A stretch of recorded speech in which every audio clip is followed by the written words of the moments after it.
Hello বন্ধুরা, তোমরা সবাই কেমন আছো? আজকের একটা নতুন রেসিপি নিয়ে চলে এসেছি। আর সেটা হচ্ছে মাছের ডিম দিয়ে কুমড়ো। তা সেটাই আজকে তোমাদেরকে আমি দেখাবো কিভাবে সেই রান্নাটা আমি করব। তো প্রথমে কুমড়োগুলোকে এরকমভাবে ডুমো ডুমো করে কেটে নিয়েছি। আর যেহেতু শীতের সময়, তো কড়াইশুঁটি দিলে যে কোনো তরকারিতে একটু টেস্টটা ভালোই হয়। তো আমি ওর মধ্যে কয়েকটা কড়াইশুঁটিও দিয়ে দিলাম। যেহেতু আলু দিয়ে করব, আলুগুলোকে কেটে নিয়েছি, ফ্রাই করে নিয়েছি।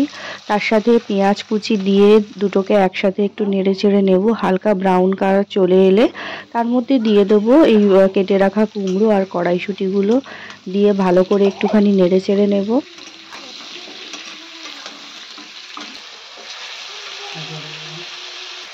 তারপরে এর মধ্যে আমি মশলা দেব। প্রথমে দিয়ে দেবো অল্প পরিমাণে একটুখানি হলুদের গুঁড়ো, আর তার সাথে দিয়ে দেবো অল্প পরিমাণে একটুখানি ঝালের গুঁড়ো, আর তার সাথে অবশ্যই দিতে হবে পরিমাণ মতো, মানে স্বাদ মতো আর কি, একটুখানি লবণ। তারপরে দিয়ে দেবো একটুখানি জিরে মরিচের গুঁড়ো দিয়ে এবার এই মশলাটাকে ভালো করে নেড়ে চেড়ে তরকারিটাকে একটুখানি কষিয়ে নেব।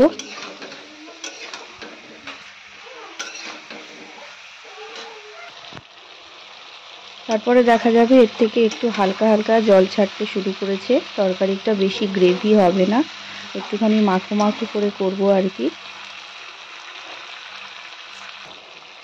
তো এর মধ্যে আমি দিয়ে দেবো কয়েকটা মানে পরিমাণ মতো, যে যেরকম মানে করবে। আমরা দুজনে রান্না করছি, ওই জন্য একটা টমেটো অর্ধেক করে সেটা কুচি করে দিয়েছি, আর দুটো কাঁচা লঙ্কা চিড়ে দিয়েছি যাতে স্বাদে খেতে আরও ভালো লাগে।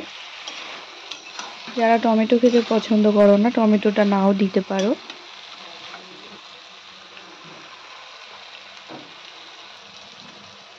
তো তরকারিটা আমার প্রায় হয়ে এসছে, রেডি হয়ে গেছে। আর কিছুক্ষণের মধ্যে আমি এটাকে নামিয়ে ফেলবো।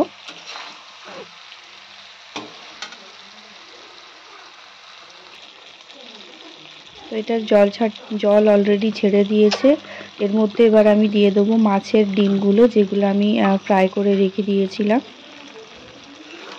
খুবই সহজ রান্না, এমন কিছু কঠিন নয়। তো তোমাদের সাথে তাই শেয়ার করতে এলাম এটা আমি কিভাবে রান্না করলাম। তোমাদের কেমন লাগলো তোমরা জানিও। তোমরাও বাড়িতে এরকম ট্রাই করতে পারো। খেতে তো খুব ভালোই হয়েছিল। তোমরা রান্না করে দেখতে পারো, তোমাদেরও হয়তো ভালো লাগবে। আর শেষে যেহেতু তরকারিটা আমার হয়ে এসেছে, ওই জন্য নামানোর আগে আমি একটুখানি ধনেপাতা কুচি করে রেখেছিলাম, সেটাই দিয়ে দিলাম।